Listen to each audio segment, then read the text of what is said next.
এগিয়ে নিয়ে এসেছে এই অক্ষরের আলোচনাতে। তাদের মুখে হাসি ফুটিয়েছে একটুখানি খাবার দিয়ে মায়েদের গর্ভজাত শিশুকে আজকে পুলিশ, আজকে ডাক্তার, আজকে ইঞ্জিনিয়ার করে তুলেছে। আজকে এত পুলিশ, আমি তাদের একবার জিজ্ঞাসা করবো, আপনাদের পেটে হাত দিয়ে দেখুন তো, আপনারা পরিপূরক পুষ্টি সেবার একটা দাঁড়াও আপনাদের পেটে গেছে কি? সেইটাকে মনে করুন, মনে করে আজকে অঙ্গনওয়াড়ি দিদিদের, নিরস্ত দিদিদের আপনারা আটকে দিয়েছেন।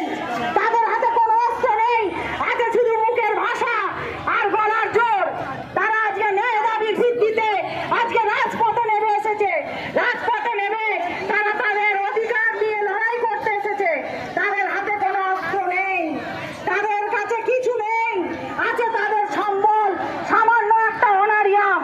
সেই অনারিয়ামকে ভর করে আমাদের দিদিরা ছুটে এসেছে সুদূর কলকাতায়, এসেছে মালদা থেকে, এসেছে বাঁকুড়া থেকে, এসেছে বীরভূম থেকে, এসেছে পূর্ব মেদিনীপুর থেকে। গোটা পশ্চিমবঙ্গের মানুষ আজকে ছুটে এসেছে একটা দাবি নিয়ে, কেন আইসিডিএস কর্মীদের ওপর স্বেচ্ছাচার করা হবে? প্রশাসন জবাব দাও। আমরা মহিলা, আমাদের দেশের মহিলাদের নিয়ে আমি স্বপ্ন দেখি। আমাদের মহিলারা নিশ্চয়ই প্লেন চালাবে, আমাদের মহিলারা সমস্ত প্রশাসনের দায়িত্ব থাকবে, আমাদের মহিলারা সব করবে। কিন্তু সেই মহিলাদের বাঁচাবার জন্য যারা প্রতিনিয়ত কাজ করে চলেছে, প্রতিনিয়ত শিশুদের মুখে হাসি ফুটিয়ে চলেছে, সেই অঙ্গনওয়াড়ি কর্মী হেল্পাররা আজকে অবহেলিত। আজকে 50 বছর হবে, আর কটা দিন পরে এই অঙ্গনওয়াড়ি আমাদের স্কিমটা, কিন্তু এই স্কিমটার কোনো উন্নতি হয়নি। সামান্য ন্যূনতম অনারিয়াম নিয়ে মেয়েরা দীর্ঘদিন মানুষের সেবা করে চলছে। কিন্তু কেন একদিকে প্রশাসনের নজর নেই? সেই জবাব এবার দেবার দিন এসে গেছে। জবাব আমাদের দিতেই হবে।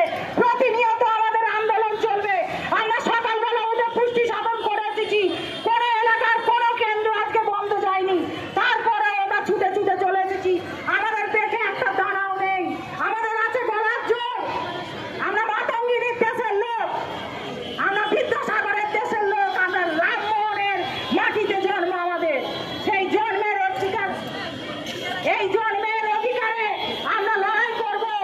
আমরা ব্রিটিশদের এদেশ থেকে হটিয়ে দিয়েছি।